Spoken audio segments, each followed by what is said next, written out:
Hello everyone and welcome back to another Magical Moon video. Jenny and I are down in the big field, and as you can see behind me we have that shape, which could be a UFO, it could be a Viking longship, it could be a settlement, it could be anything, but we have made inquiries and we've got some really interesting updates.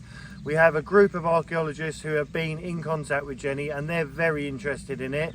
They're doing preliminary investigation and we're also exploring a few other avenues, so exciting times.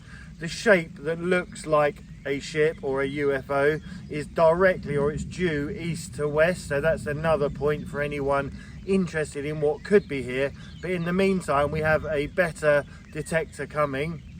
We've also got Toby returning from the UK and he's going to be hot to trot when he gets here to get down and get stuck in. But we're not going to do any exploratory digs. It could be too crucially precious to start digging test holes. What we want is a real affirmative on what the experts think it is, and then what we're going to do or how we proceed from there. And obviously if there is goodies or treasures, whatever you want to call them, it's very sensitive in lots of different aspects, so we're totally respectful of that. We're just excited at the possibilities, and I'm sure you are.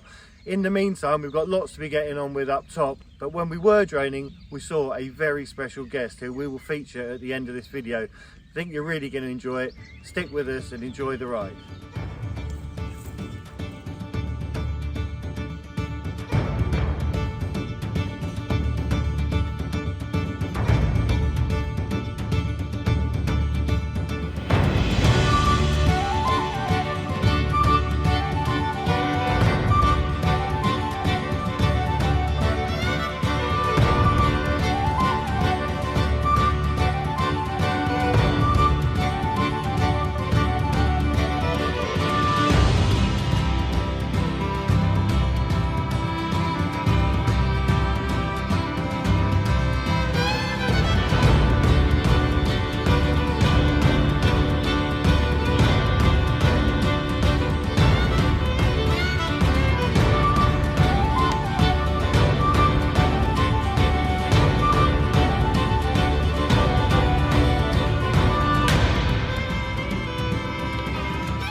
Just walking up from doing the droning and we heard a crash bang wallop in the yard. Wondered what was going on, and we do know we've got a few free rangers out, so let's just have a look what's going on. It's the mischievous Mr. Defouque. What are you doing? What are you doing? You're supposed to be outside enjoying the grass. Much better in here, pulling stuff off the wall.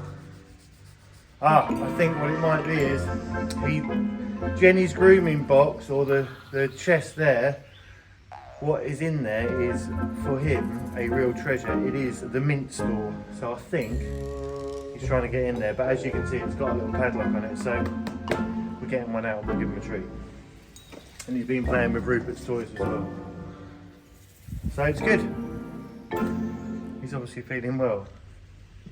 We're back up at the yard. As you can see, I am just sitting with that waste pipe that is on the outside of the building. A few of you have commented and said, will it freeze? The answer to that is no. It's on quite an angle, and what that means is it runs dry, or fairly dry. There might be a little bit of residual in the bottom, but the most important thing is it's soapy warm water coming out of that beautiful washing machine. So by the time it's gone, it will rinse down. It then goes into the big pipe, which goes into the treatment works. Once it goes in there, that's all covered and underground. It's all concealed within the subfloor, as it were, at the end of here. So it's fine. It's not going to freeze, and we've still got plenty more work to be getting on with out here. Let me take you in the tack room and just show you, or what was the tack room, and show you what we're going to do in the laundry area.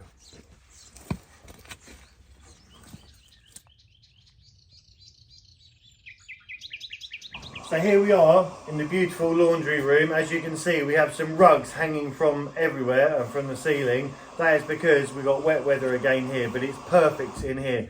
Just going to go and press pause on the machine, and then we can chat about what we're going to do in here.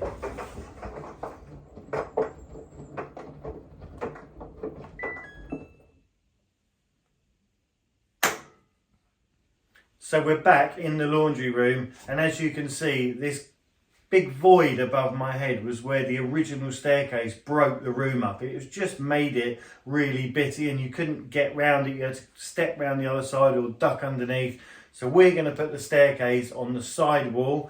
It's something we're looking at options as a standard staircase, or I'll make one to fit over there. So as you walk in the door I just came in, you'll be able to go straight up the new stairs to above, which will be the living area or the relaxing area. We'll have the telly, settee, whatever. But what it means is whoever's up there is going to have a really lovely view of all the goings on in the yard. There's windows all the way round both sides, and they'll also be able to go through. There's an ensuite bathroom to the bedroom, which sits to the front, which also has beautiful windows. So it's going to be really light and airy, give them a really good feel of what's going on the yard. As I say, there's a bit to do. We've got to remove a few of the joists that go across, but with a little bit of reconfiguration, bit of jiggery pokery, I think it's going to work really well. So other than that, in here, as we spoke about, Jenny and I have talked about doing the work surface, and a few of you mentioned about having an extra deep work surface, which is going to work really well. And the reason for that is we have the original shelf in here, you might have seen in some earlier shots.